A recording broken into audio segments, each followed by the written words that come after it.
And a lot of areas are in the dark this morning. In fact, about 38,000 people are waking up without electricity in Snohomish County.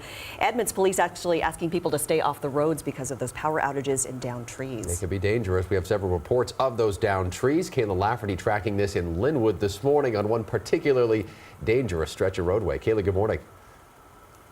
Hey, good morning, Jake. Mimi, you mentioned those side roads being pretty treacherous this morning, and that's exactly what we're seeing here on Ash Way in Linwood. We're between 132nd and 134th Street. 132nd Street actually shut down in a portion of it, but this is on Ash Way. You can see this huge tree branch that's down, blocking the right lane here, headed down Ash Way. A lot of people have been coming up and down this roadway. Having to kind of navigate around this can be tricky because with the slush, some berms that are building in the middle, it gets really slick, sliding around a bit. So something you want to think about as you're heading out the door. And this kind of crept up on us as we're driving down Ashway. It was like all of a sudden we're coming up on this huge down branch blocking the whole side of the street. But in terms of power outages, we're watching those numbers fluctuate throughout the morning. As of right now, around 31,000 people out of power, just kind of around that Edmonds and Linwood area this morning. It was down to about 30,000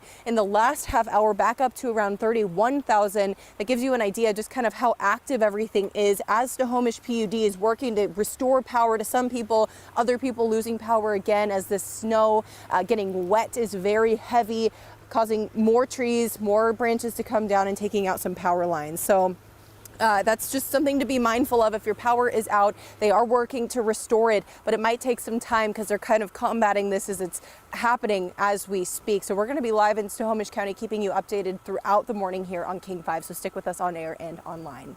Live in Linwood, Kayla Lafferty, King 5 News. Amazing how dark that is too. I mean, you could run right into that tree and not even notice it. Absolutely. That's why you need to be extra careful with all those power outages.